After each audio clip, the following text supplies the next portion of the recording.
I'm sure you're familiar with A1A, how it runs north to south through Cape Canaveral and Cocoa Beach, but do you know about Ridgewood Avenue and Ocean Beach Boulevard?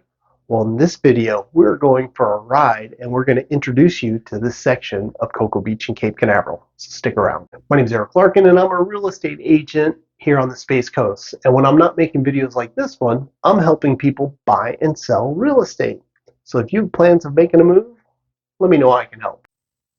All right, here we go. I am at the very north end of Ridgewood Boulevard in Cape Canaveral, and we are driving south.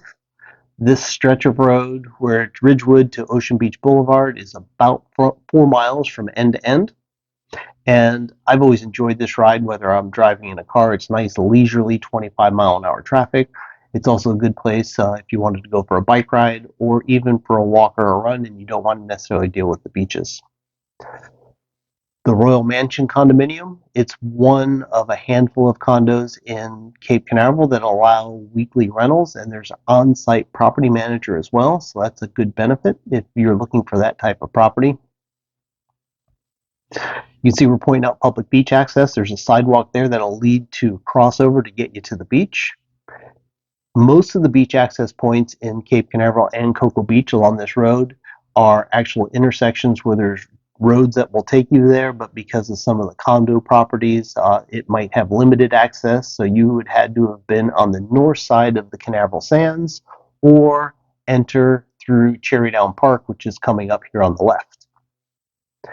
Cherry Park, along with all of the street access points that take you to the beach in Cape Canaveral, are free parking, so if there's parking available, it's not going to cost you anything.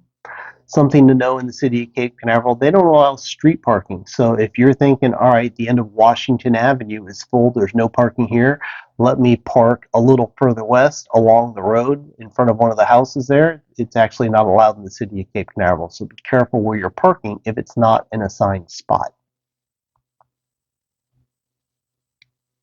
You can see on the left, there's sidewalks going up and down the roadway. There's also some on the right that you can't see as I'm driving, but Cape Canaveral has some good sidewalks, and there's also sections of the roadway where there'll be a white line that is for bikes. So if you're biking, there's a bike lane that's there for you as well. You'll see it from time to time as we're driving along this roadway. Remember all the street access points to the left that we come across, these intersections, those for the most part are all going to take you to the beach, so they're public beach access points. There's only a couple of roadways in Cape Canaveral that do not take you to the beach.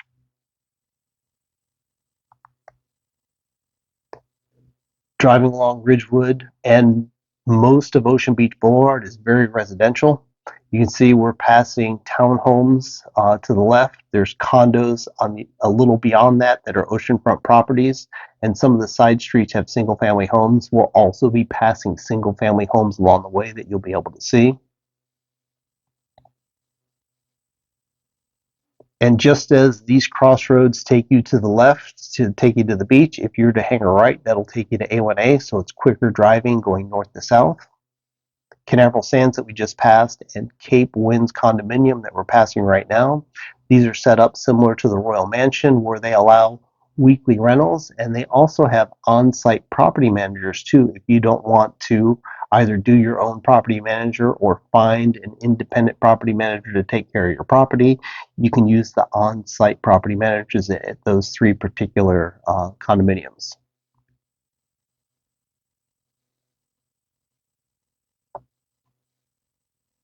We are getting close to Polk Avenue, and the reason why I wanted to point out Polk Avenue was if you were to head west on Polk, that'll take you to Cape Canaveral City Hall. Also, the Cape Canaveral Library is there, and between Polk and Taylor Ave is where the Cape Canaveral Rec Center. So if you wanted to play racquetball, maybe some shuffleboard, tennis, or pickleball, that's where you go for that. Also along Taylor Avenue is the Cape Canaveral Dog Park. And what I love about the Cape Canaveral Dog Park is it's very shady. There's oak trees all around, so you and your pup are not in the direct sun like you'd see in some other dog parks here in Brevard County. Now, the big pink condo to your left is Coral Seas, and as we pass that, we're going to be changing over from Cape Canaveral into unincorporated Cocoa Beach, which is also known as Avon by the Sea. You can see the sidewalks disappeared on the left, and that white line is the bike path. So that's the difference between living in the city of Cape Canaveral and unincorporated Cocoa Beach. Tax rates are a little better in Avon by the Sea, the unincorporated Cocoa Beach, versus Cape Canaveral. And the Cape Canaveral tax rate is much lower than if you were living in the city limits of Cocoa Beach, if that is important to you.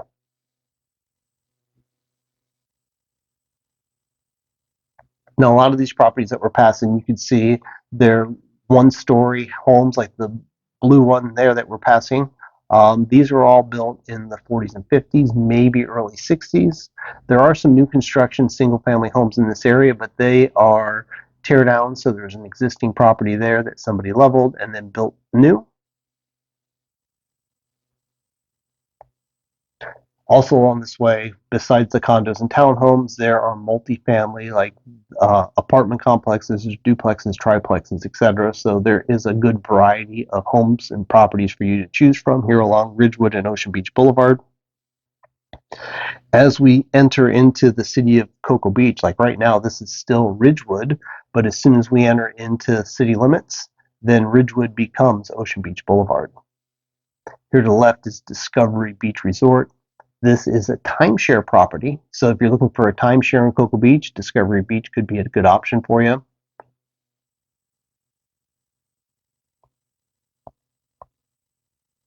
This intersection here is the beginning of the city limits of Cocoa Beach, so you can see the streetscape changes just a little bit again.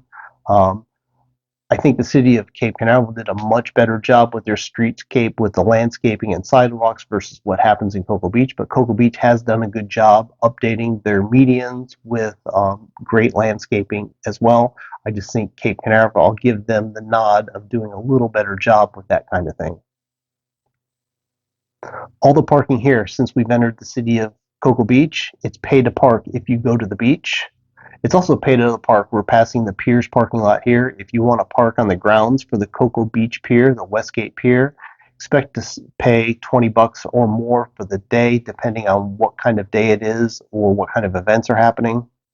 All of the street parking in Cocoa Beach that's metered parking is 5 bucks an hour. And if you're there for more than 4 hours, I believe it's 20 bucks for the day if you prepay it.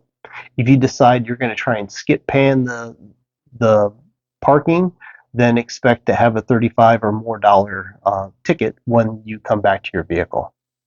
Also, if you try parking along the medians, you might see as we're driving by lots of no parking signs. They do take their parking seriously in Cocoa Beach, so make sure if you're parking in the assigned spot, and you also pay for the parking too. If you happen to have a parking pass, residents pay 20 bucks for the year.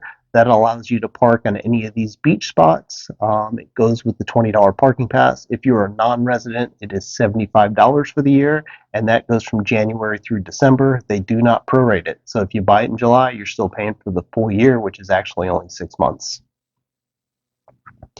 This whole stretch of Ridgewood and Ocean Beach Boulevard from the north end to the south end is 4 miles long. So if you like to run like I do, if you're looking for a nice long 8-mile run, you're running end to end and back. So that'll be your 8 miles. When I was living in Cape Canaveral off of Polk, I would run from there to the pier and back, and I figured out my distances for a good 3-mile run, and that was nice. And then running here, there aren't sidewalks per se in Cocoa Beach. There are in Cape Canaveral. I still ran on the road. The traffic was aware of pedestrians and bike riders, but you also have to be aware of your surrounding as you're going through there too.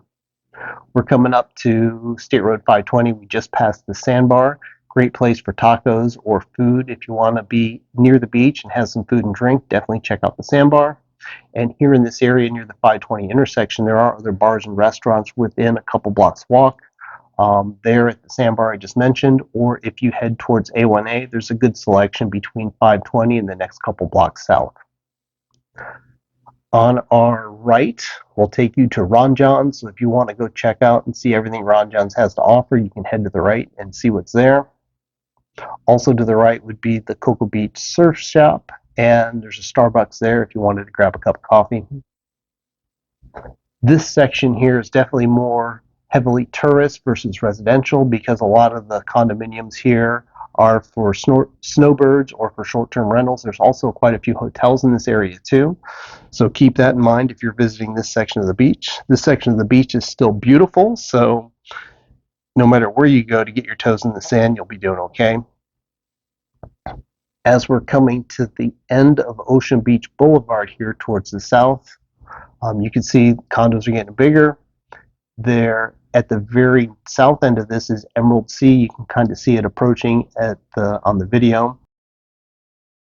And here on the left, we got some very old condominiums that have been here since the 50s and 60s.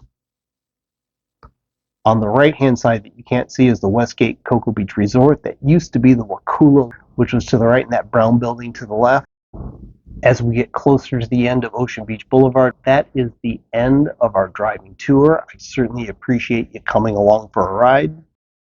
So I hope you enjoyed today's drive down Ridgewood and Ocean Beach Boulevard. If you like this tour, please let me know in the comments. And if there's any sections of our beach communities or anywhere in Brevard County you'd like to have this perspective, let me know and I'll make a drive. My name's Eric Larkin with Real Brokers. I appreciate you tuning in, and I'll see you on the next video.